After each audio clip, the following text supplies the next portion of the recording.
بسم اللہ الرحمن الرحیم۔ کیا حال ہے دوستو؟ امید ہے اللہ تعالیٰ کے فضل و کرم سے آپ خیریت سے ہوں گے۔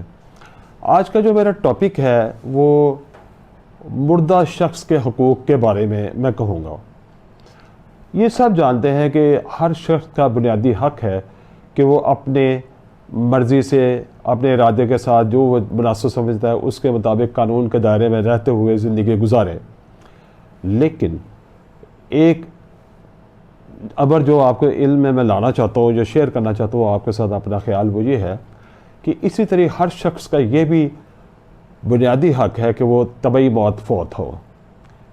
اس کی فوتیدگی جو ہے یا موت ہے اس طرح نہ واقع ہو کہ کوئی اس کے جسم پر تجاوز کرے، اس سے اس کی موت واقع ہو۔ یہ نہیں ہونا چاہیے۔ یہ ہر شخص کا حق ہے کہ وہ طبعی موت فوت ہو۔ آج کا میرا ٹاپک اسی بات پر ہے اور اس میں ہم دیکھیں گے کہ قانون کے کچھ دفعات اس بارے میں کیا کہتی ہیں۔ سب سے پہلے آپ دیکھیے ضابطہ فوجداری کرمنل پروسیجر کوڈ جو ہے 174 ایک دفعہ ہے، وہ یہ بیان کرتی ہے کہ اگر کسی اسٹیشن ہاؤس آفیسر، جسے ہم عرف عام میں SHO کہتے ہیں، ان کو اطلاع ملتی ہے، یا آفیسر انچارج جو پولیس کا چوکی کا یا کسی کا ہے، ان کو اطلاع ملتی ہے کہ کسی شخص نے خودکشی کی ہے۔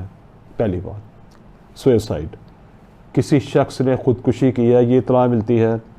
یا اسے کسی دوسرے نے قتل کیا ہے، یا اسے کسی جانور نے مار دیا ہے، یا وہ کسی مشینری کی زد میں آ کر فوت ہوئے، یا کسی حادثے میں فوت ہوئے، یا کسی طرح مشتبہ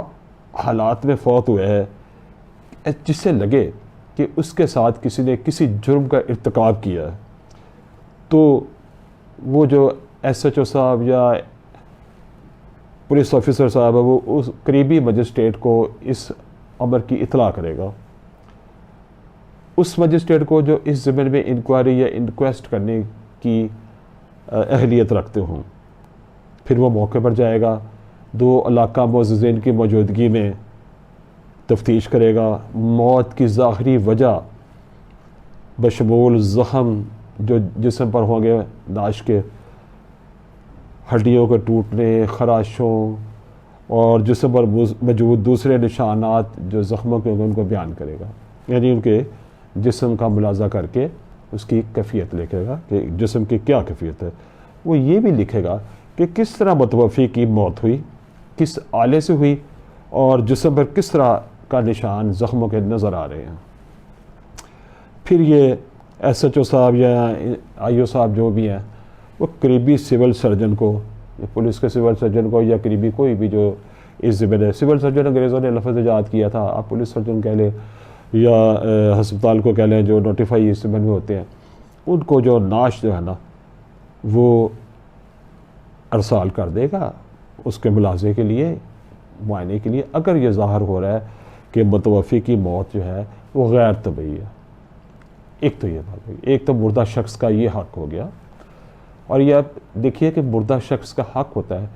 کہ اس کی غیر طبعی موت کی تحقیق کی جائے اور اس کے ملزموں کو یا ملزم کو قانون کے کٹہرے میں لا کے کھڑا کیا جائے اور اس کو سزا دی جائے، جس سے اس نے متوفی کو دوسری دنیا میں غیر طبعی طور پر بھیج دیا۔ اب اس کے بعد آپ دیکھیں 174A دوسری دفعہ ہے، اس کا جاننا بہت ضروری ہے۔ اگر کسی شخص کو مٹی کے تیل جسے کیروسین آئل کہتے ہیں، یا تیزاب یا کسی بھی کیمیکل یا کسی دوسرے طریقے پر کسی طرح شدید زخمی کر دیا جائے، گریوس ہرٹ جسے کہتے ہیں، تو اگر وہ ایسا شخص زخمی جو ہے کسی میڈیکل آفیسر کے پاس لایا جاتا ہے، یا اس واقعے کی اطلاع کسی SHO صاحب کو یا پولیس آفیسر صاحب کو دی جاتی ہے، تو وہ فوراً ڈاکٹر صاحب فوری، یا SHO صاحب یا کوئی بھی ہے، وہ فوری جو طور پر قریبی مجسٹریٹ صاحب کو کی اطلاع کریں گے کہ اس طرح کا واقعہ ہو گیا۔ تو ڈاکٹر صاحب جو ہیں، ڈاکٹر صاحب اس کا زخمی کا بیان لکھیں گے، یا اگر مجسٹریٹ صاحب آ گئے ہیں تو وہ اس کا بیان بھی لکھیں گے۔ یہ وہ دیکھ لیں گے کہ کسی کے جو ہے جلا ہوا شخص ہے وہ کسی تھریٹ کے یا ڈیورس یعنی کسی قسم کا خوف یا کسی دباؤ کے تحت تو نہیں وہ بیچارہ ایسا بیان دے رہا. مجسٹریٹ صاحب بھی لکھیں گے, اگر وہ لکھ رہے ہیں بیان لکھانے کے قابل ہوگا, پہلے تو ڈاکٹر صاحب ہی ہوں گے نا, وہ اس کا بیان لکھ لیں گے. اگر اس کے بعد وہ ڈاکٹر صاحب اور مجسٹریٹ صاحب جو وہ ایس پی صاحب کو اور سیشن جج صاحب کو اس بیان کو بھیج دیں گے تاکہ مزید قانونی کارروائی اس میں عمل میں لائی جا سکے. اب اس کے بعد وہ بندہ اگر فوت ہو جاتا ہے تو یہی جو بیان ہے اس کا نزعی بیان یا ڈائنگ ڈیکلریشن جو ہے وہ سمجھا جائے گا اور شہادت میں یہ پیش کیا جا سکتا ہے. تو دوستو بات یہ ہے کہ جو ڈائنگ ڈیکلریشن یا نزعی بیان ہوتا ہے اس کی اپنی جگہ ایک اہمیت ہوتی ہے کہ اگر بندہ فوت ہو جائے تو وہی بیان ایسے ہی عدالت میں پیش کیا جاتا ہے جیسے وہ زندہ کٹہرے میں کھڑا ہو کے دیتا. اور دوسری اس میں یہ بہت بڑی بات ہوتی ہے, اس پہ جرح نہیں ہوتی, اس کو بنفسِ ہی دیکھا جاتا ہے. اگر یہ ثابت ہو جائے کہ وہ بیان کسی ڈیوریس یا کسی تھریٹ یا فلاں طریقے کے مطابق تو نہیں تھا, یا بیان دینے والا بیان دینے کے قابل بھی تھا یا صحیح لکھا گیا ہے, تو اس طرح کی باتیں اگر ثابت ہو جائیں تو یہ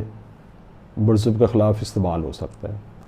اس کی وجہ یہ ہے کہ ایک تو وہ شخص جو ہے وہ اس دنیا میں اب نہیں رہا, اس لیے وہ کٹہرے میں نہیں آ سکتا عدالت کے بطور گواہ. اور دوسری ہم یہ تصور کرتے ہیں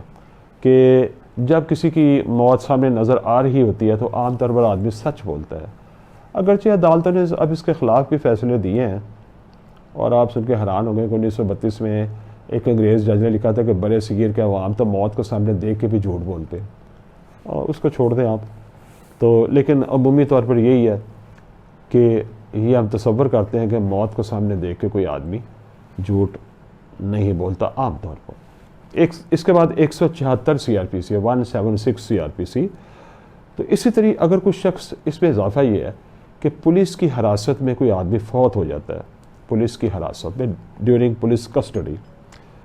تو مجسٹریٹ صاحب جو ہیں اس کی وجہ موت پر اس کی تحقیق کریں گے اور انکوائری کریں گے اس کی. یعنی کہ اچھا, اسی طرح جیسے ہم نے پیچھے بیان کیا ہے کہ وہ خودکشی کی اطلاع ہو یا جانور سے مارنے کی یا مشینری سے مارنے کی یا کسی کو مارا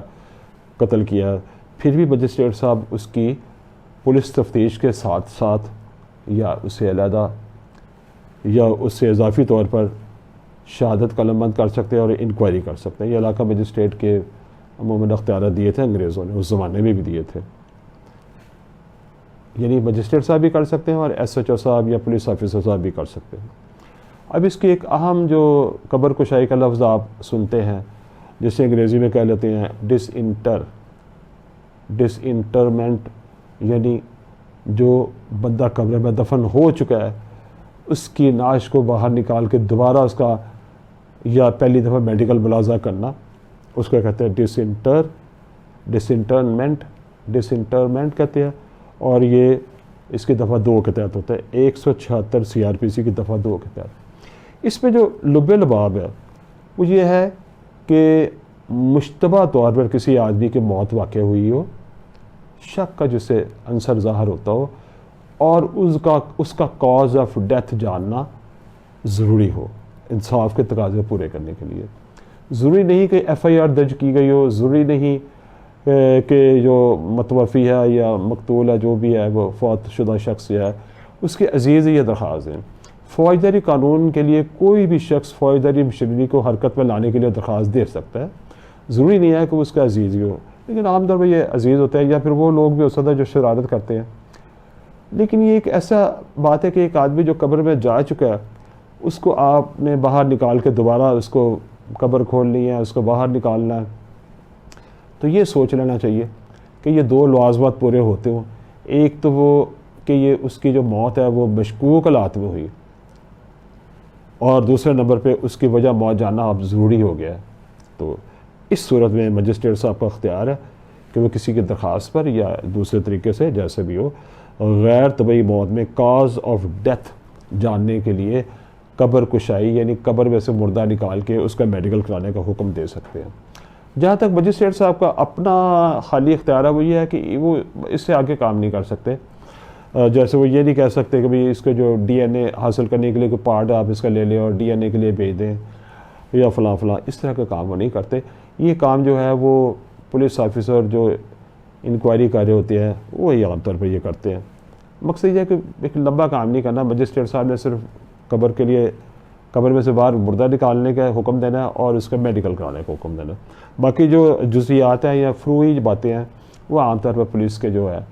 آفیسر ان کا ہی استحقاق ہوتا ہے. تو یہ وہ چند چیزیں تھیں جسے ہم نے ایک جائزہ لیا کہ اگر کوئی آدمی غیر طبعی حالات میں فوت ہوتا ہے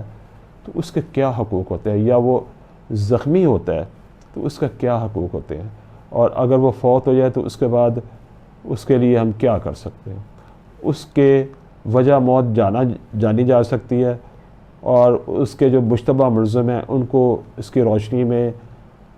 گرفتاری میں اس میں مدد مل سکتی ہے، شہادت اس کی قائم ہو سکتی ہے، تاکہ اس شخص کو جو غیر طبعی طور پر اس دنیا سے بھیج دیا گیا ہے اس کے قاتل کو یہاں سزا مل سکے اور اس کی روح کو سکون آ سکے. کہا جاتا ہے کہ روحیں بھٹکتی رہتی ہیں، لوگ کہتے ہیں، جب تک کہ اس کے قاتل کو کیفر کردار تک نہ پہنچا دیا جائے. واللہ عالم بالصواب، اللہ بہتر جانتے ہیں اس طرح کی چیزوں کو، لیکن بہرحال دنیا میں یہ کرنا ہمارے لیے ضروری ہے. امید ہے آپ کے علم میں اس سے کچھ اضافہ ہوا ہوگا. اگر آپ کو یہ ویڈیو پسند آئی ہے تو لائک اور سبسکرائب کا بٹن دبائیں، اور کمنٹ سیکشن میں کمنٹ ضرور لکھیں تاکہ ہم اپنی کارکردگی بہتر بنا سکیں اور اگلی ویڈیو آپ کے لیے ایک اچھی سی اور لا سکیں. اس وقت تک کے لیے آپ سے اجازت چاہتے ہیں. خدا حافظ. اللہ آپ کو اور آپ کے اہل خانہ کو اپنی حفظ و امان میں رکھیں.